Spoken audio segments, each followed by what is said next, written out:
Everyone, इससे previous videos में हमने शब्दों तथा वर्गों के वर्गीकरण के बारे में चर्चा की थी। आज हम डिस्कस करने जा रहे हैं कारक। सबसे पहले हम जानेंगे कारक शब्द का अर्थ क्या है। कारक शब्द का अर्थ है क्रिया को करने वाला। वाक्य में संज्ञा या सर्वनाम पदों का क्रिया से जो संबंध होता है उसे कारक कहते हैं। संज्ञा और सर्वनाम के जिस रूप से उसका संबंध क्रिया के साथ जाना जाता है उसे कारक कहते हैं।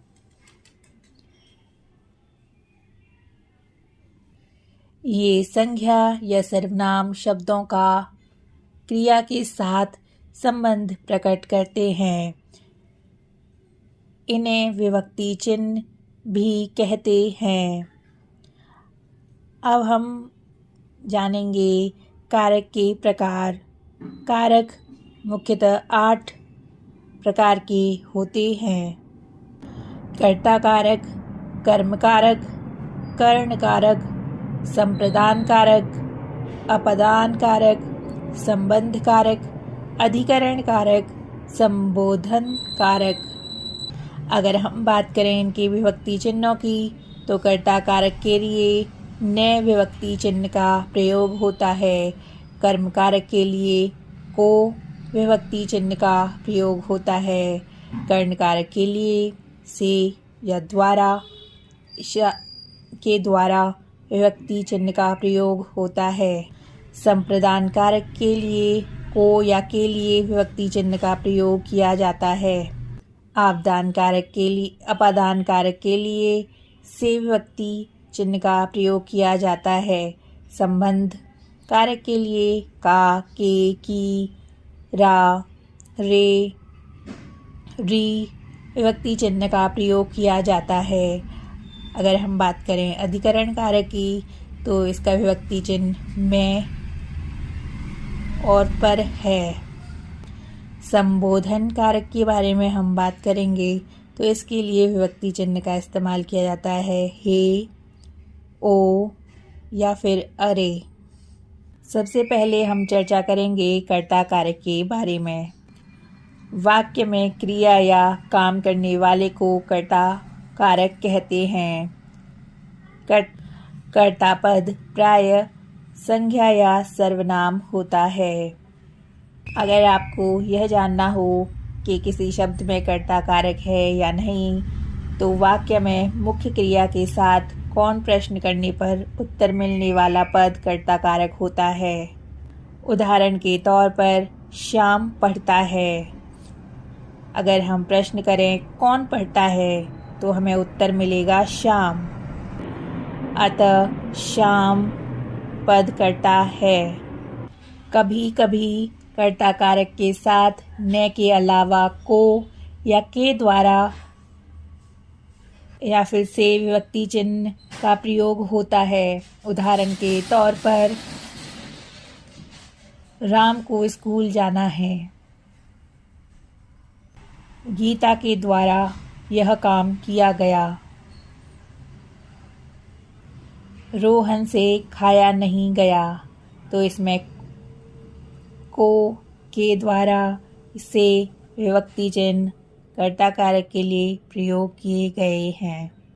अब हम चर्चा करेंगे कर्म कारक के बारे में।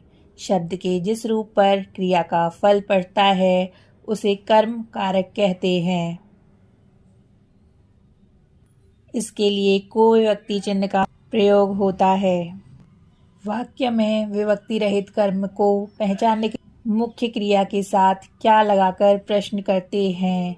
उदाहरण के तौर पर रानी कहानी लिखती है। अगर हम प्रश्न करें रानी क्या लिखती है तो हमें उत्तर मिलेगा कहानी। तो यहाँ पर कहानी कर्म है। अब हम चर्चा करेंगे कर्ण कारक के बारे में।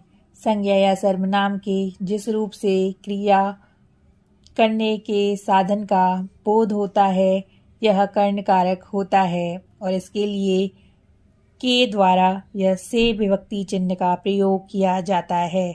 उदाहरण के तौर पर वाक्य है बच्चे बस द्वारा घर जाते हैं। तो इसमें के द्वारा कर्ण कारक के लिए प्रयोग किया गया है।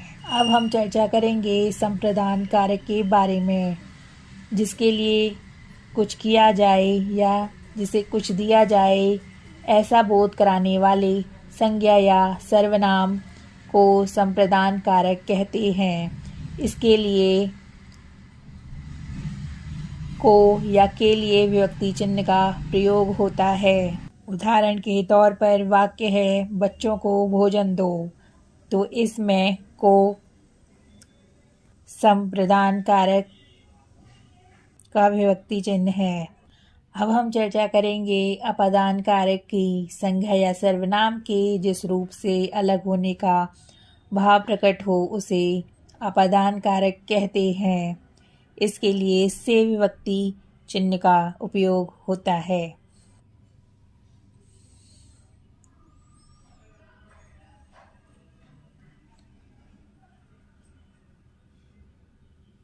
उदाहरण के लिए पेड़ से फल गिरते हैं। इस वाक्य में से अपादान कारक है, कारक का विभक्ति चिन्ह है। अब हम चर्चा करेंगे संबंध कारक के बारे में। शब्दों के जिस रूप से किसी व्यक्ति या पदार्थ का दूसरे व्यक्ति या पदार्थ से संबंध ज्ञात होता है उसे संबंध कारक कहते हैं। अगर हम बात करें इसके विभक्ति चिन्हों के लिए तो का, के, की, रा, रे, री, ये सभी विभक्ति चिन्ह हैं।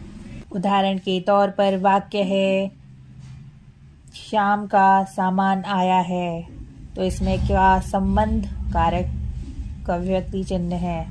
अब हम बात करेंगे अधिकरण कारक के बारे में। अधिकरण का अर्थ होता है आधार। जिस शब्द के जिस रूप से क्रिया के आधार का बोध हो उसे अधिकरण कारक कहते हैं। अगर हम बात करें इनके विभक्ति चिन्हों की तो मैं और पर इसके विभक्ति चिन्ह हैं। अब हम चर्चा करेंगे संबोधन कारक के बारे में। संज्ञा के जिस रूप से किसी को संबोधित किया जाए उसे संबोधन कारक कहते हैं। उदाहरण के तौर पर हे, अरे, इसके कारक चिन्ह है। उदाहरण के तौर पर वाक्य है हे ईश्वर हम पर दया करो। इस वाक्य में हे संबोधन कारक का विभक्ति चिन्ह है। अब हम चर्चा करेंगे कर्म कारक तथा संप्रदान कारक में अंतर के।